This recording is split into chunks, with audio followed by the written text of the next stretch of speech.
Hello guys, in this video I'm going to show you how to set the background to your avatar in the Snapchat app. First we have to open up the app, and here it opens up in the camera. From here we just go into the top left corner and tap on the person icon, and here on the right side we find a little background icon. We tap on this, and here we have a few like preset backgrounds which we can choose, and also we can select some poses as well. Let's see this one, for example. And after we are done with customizing this part of our avatar, we can just tap on save, and it's going to save it. And when we open up our account, it's going to look like this.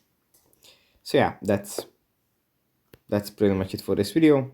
Hope it was helpful for you guys, and I'll see you in the next one. Bye.